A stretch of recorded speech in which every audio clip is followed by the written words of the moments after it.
tout le monde. J'espère que tout le monde va bien. Alors aujourd'hui, je voulais vous parler d'une petite idée très intéressante. Vous savez qu'il y avait dans le désert le Mishkan, dans le Midbar. Le désert, le Mishkan. Cette sorte de synagogue ambulante. Le tabernacle, on appelle ça. C'était l'ancêtre du Beth Amikdash, l'ancêtre du temple. Alors, on avait construit le Mishkan. Bon, il y avait une grande cour. Tout autour, il y avait des tentures qui encerclaient la cour. Et au fond de cette cour, il y avait un petit bâtiment. Un petit bâtiment qu'on avait construit avec des krachim, avec les cèdres. Les cèdres que nos ancêtres avaient sortis d'Égypte avec eux.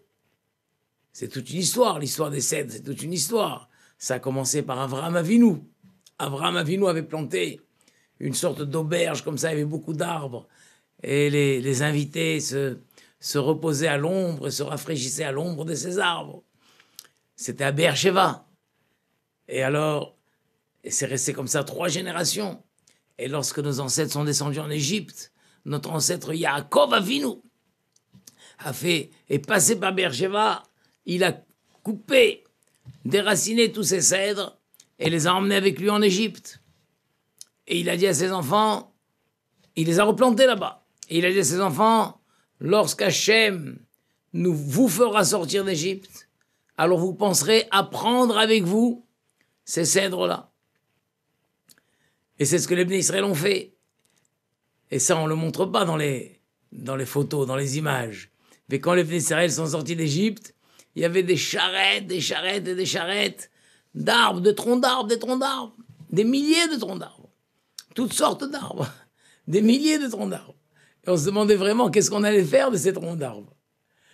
Et effectivement, ils sont arrivés en plein désert, est arrivé le moment où Hachem a dit, on va maintenant construire un Mishkan, et il faut fabriquer le Mishkan avec des Hatzé Shittim, avec des troncs d'arbres, des arbres de Shittim. Mais où va-t-on trouver des arbres dans le désert? Eh bien, ils avaient ce qu'il fallait. Les Bnei Israël ont compris maintenant comment depuis plusieurs générations, depuis Avraham Avinu, alors avec Roi HaKodesh, ils savaient qu'un jour, on aurait à utiliser ces arbres-là. Et donc, ils ont fabriqué cette petite maison, petite cabane, au fond de la cour. Et la cabane a été coupée en 2. Disons, il y a eu 2 tiers et puis 1 tiers au fond. Au fond, c'est ce qui s'est appelé le Kodesh Kodashim. Kodesh Kodashim, le Saint des Saints, c'est là-bas où on a mis les Luchot, le Aaron HaKodesh, avec les tables de la loi, avec le premier Sefer Torah que Moshe Rabbeinu avait écrit. Et dans la partie avant, c'est là, on appelait ça le Kodesh. Le Kodesh. L'ensemble s'appelait le Ohel Moed, la tente de rendez-vous. La tente de rendez-vous. Et la première partie s'appelait le Kodesh. Et là-bas, il y avait la Menorah, il y avait le Shulchan, il y avait la table dans laquelle on mettait le Lechem Apanim, il y avait le Mizbeach HaZahav, le petit hôtel dans lequel on faisait les Ketoret, les encens. Voilà, donc tout ça maintenant c'était entouré, donc il était dirigé d'est en ouest, et donc c'était des énormes poteaux qui faisaient chacun une amas et demi, chacun 1 mètre de large, et puis 5 mètres de haut, et 1 mètre et 60 centimètres d'épaisseur. Il y en avait 10 à droite, 20 à droite, 20 à gauche, 8 au fond, d'accord, donc 48 poteaux énormes, et le tout tenu par des barres de soutien, etc., et était posé sur les socles, des socles en argent, les Adanim. Bon, ça vous connaissez, tous les détails du Mishkan. Et maintenant, mais il n'y avait pas de toit, c'était en plein air. Alors le toit, c'était des énormes tentures, des énormes tapisseries extraordinaires qui recouvraient complètement. Et il y avait plusieurs couches, une première couche faite de laine et de lin, qui recouvrait entièrement. Et donc cette première couche s'appelait le Mishkan. Au-dessus, il y avait une deuxième couche qui recouvrait encore plus et qui dépassait jusqu'au sol et qui était faite en en poil de chèvre,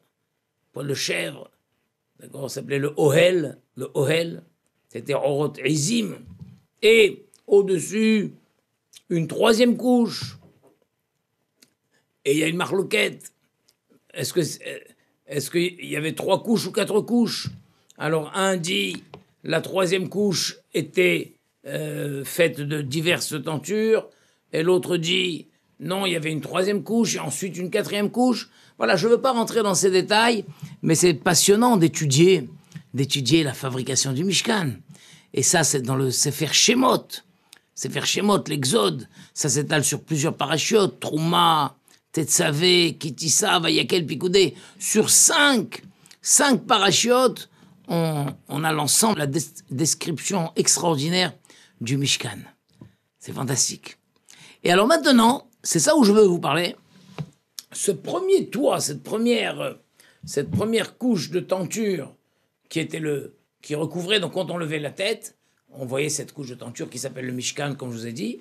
La Torah dit, Ve'et ha-Mishkan, ta'ase, etc. Kruvim ma'ase choshev.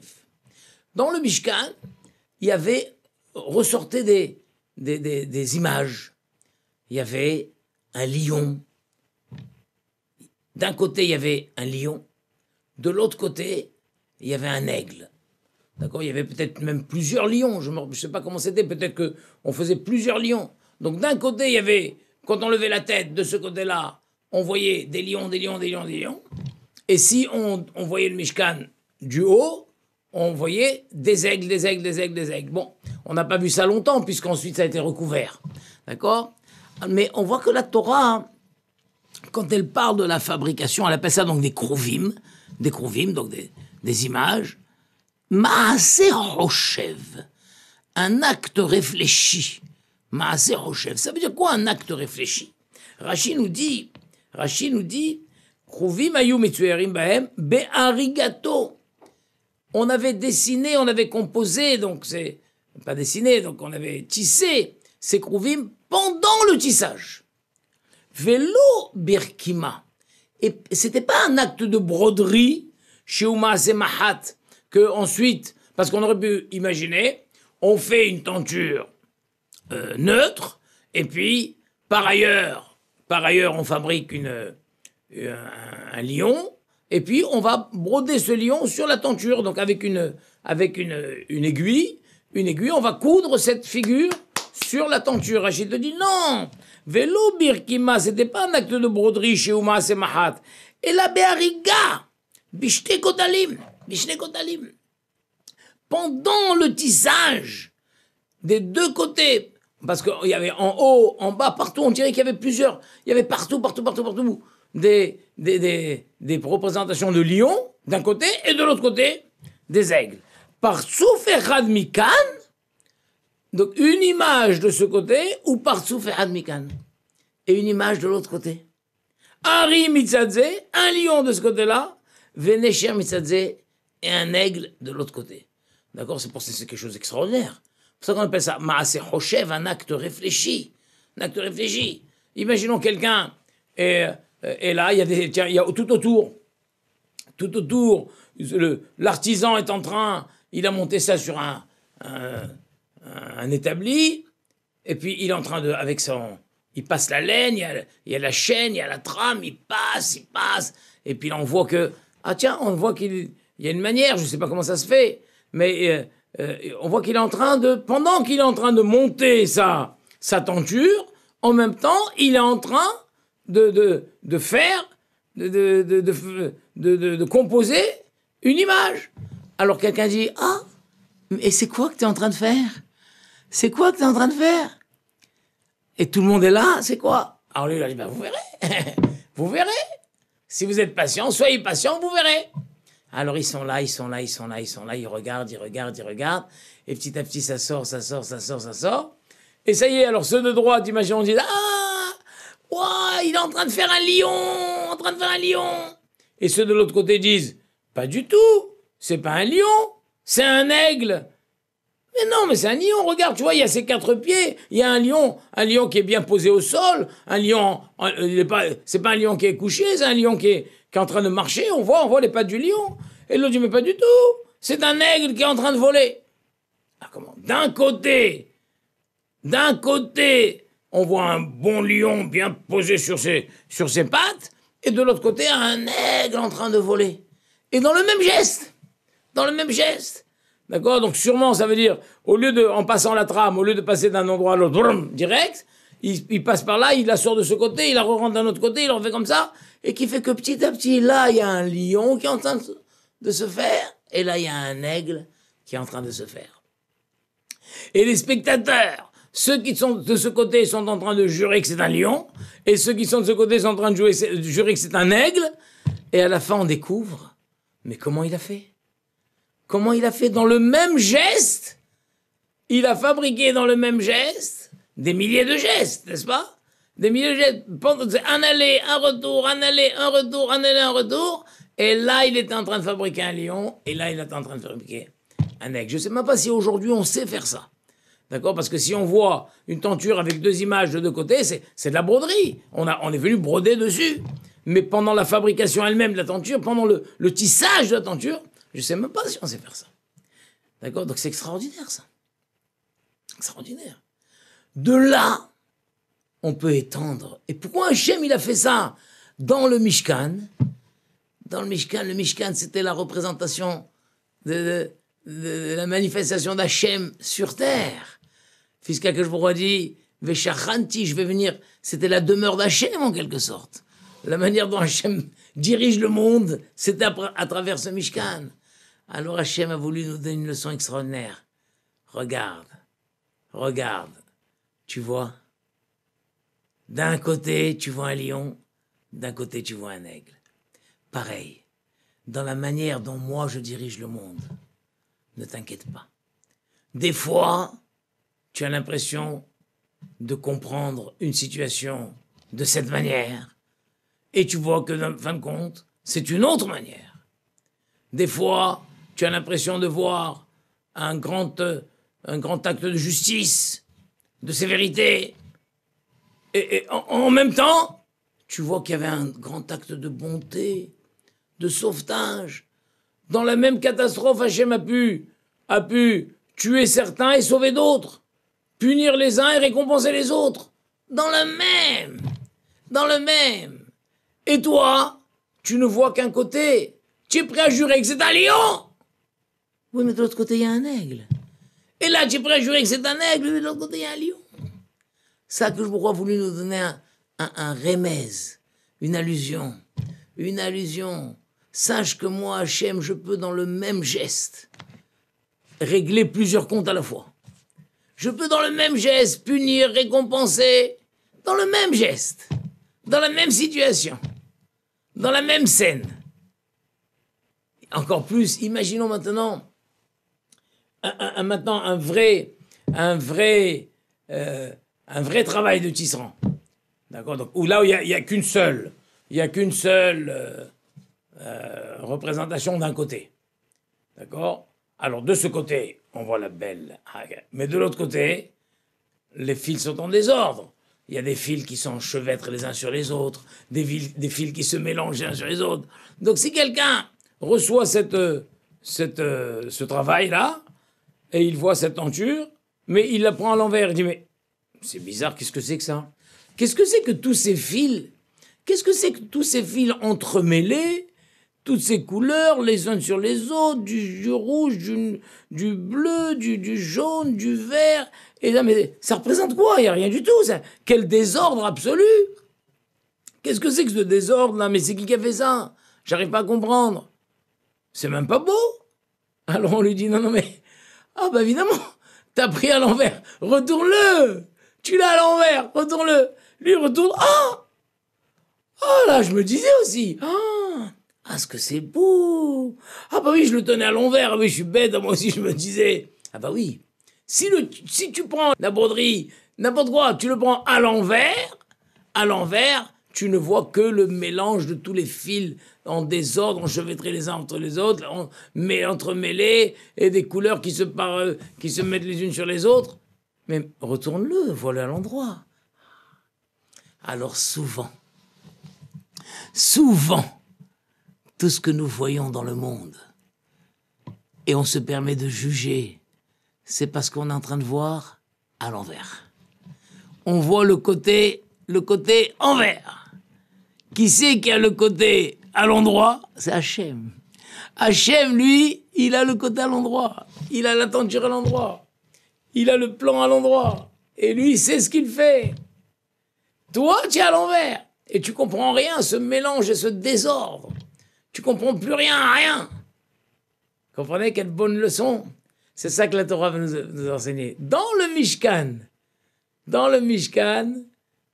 soit tu vois une image qui n'est pas la même, une d'un côté et une autre de l'autre côté, soit il y a des cas où d'un côté tu vois l'image et à l'envers tu vois le désordre absolu. Et comme ça c'est tout. Le Chafetz Chaim dit, il donne le mashal de un invité qui arrive dans une synagogue, il passe le Shabbat dans une synagogue, et puis il est là, et puis il observe le gabaï, le responsable de la synagogue, qui est en train de distribuer les montées à la Torah. Et c'est bizarre, non? Il va chercher un Kohen au fond de la salle, il va chercher un Kohen, et il lui demande son nom et tout, alors qu'il avait un Kohen juste à côté. Bon, d'accord, il est parti chercher celui du fond. Ensuite, il veut un Lévi. Tiens, mais c'est marrant, à côté du Kohen, il y avait justement un Lévi. Non, lui, il est parti chercher un Lévi à l'autre côté de la synagogue. Ensuite, pour la troisième montée, il s'approche d'un jeune homme qui a l'air tout frais, à peine, on dirait qu'il vient de faire sa bar mitzvah, alors qu'il y a quelqu'un de respectable, il y a un zaken qui est là. Il fait monter le jeune homme, il fait pas monter le zaken. Ensuite, il va chercher à l'autre bout de la synagogue encore une autre personne. Et là, il va... Alors, à la fin de la prière, il dit, excusez-moi, je peux vous poser une question? Mais ça a l'air très désordonné, la manière dont vous faites monter à la Torah. Je sais pas, moi, si j'étais moi le gabaï, eh ben, je ferais monter les rangs les uns après les autres, là. Premier rang, deuxième rang, comme ça serait logique. D'accord? Mais on dirait que vous allez chercher, vous allez à la pêche aux champignons, à la chasse aux champignons, je sais pas comment on appelle, la cueillette de champignons. Vous allez là. Il a dit, mon cher monsieur, vous venez une fois et vous vous permettez déjà de juger. Mais sachez que la personne vénérable, vous me reprochez de ne pas l'avoir fait monter, il est déjà monté la semaine dernière. Il est monté la semaine dernière, ça y est. Et ce jeune homme, vous êtes étonné que je puisse faire monter en troisième un jeune homme qui a l'air à peine de faire sa bar mitzvah? C'est vrai. C'est un jeune marié, il s'est marié il y a 1 an, il vient d'avoir un enfant.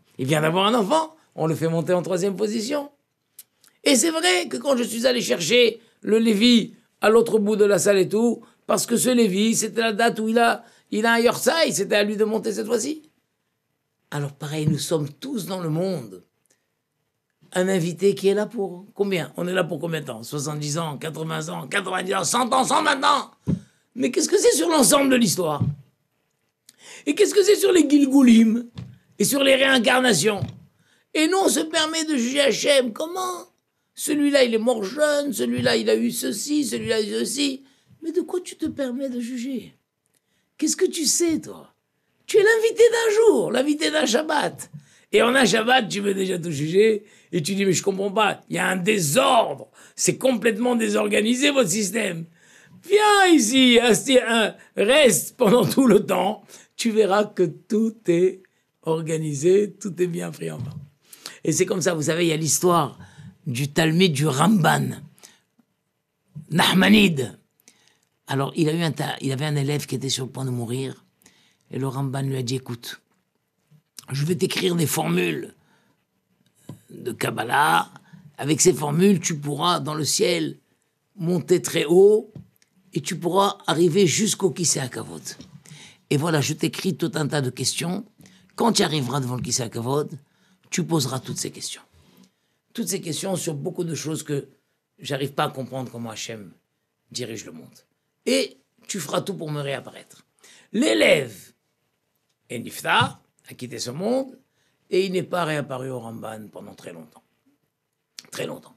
Enfin, un jour, l'élève réapparaît au Ramban. Et le Ramban dit, alors, je t'ai attendu, Mais est-ce que tu n'as pas réussi à passer toutes les portes que je t'avais indiquées? Il dit oui, oui, j'ai tout passé. Je suis arrivé devant le Kisei HaKavod. Et alors, tu as posé les questions? Non. Pourquoi? Parce que quand je suis arrivé là-bas, j'ai vu qu'il n'y avait plus de questions. Toutes les questions se sont effacées.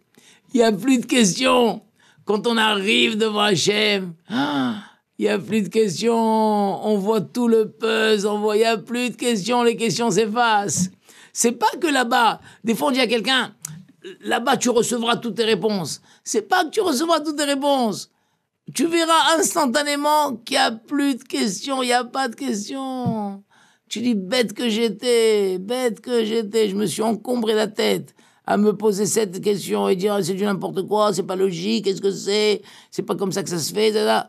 Et maintenant je vois l'ensemble, mais bien sûr, au millimètre près, tout était logique, chaque pièce. Imaginons un énorme puzzle comme ça, chaque pièce est à sa place, au micromillimètre de micromillimètre. Voilà, c'est ça.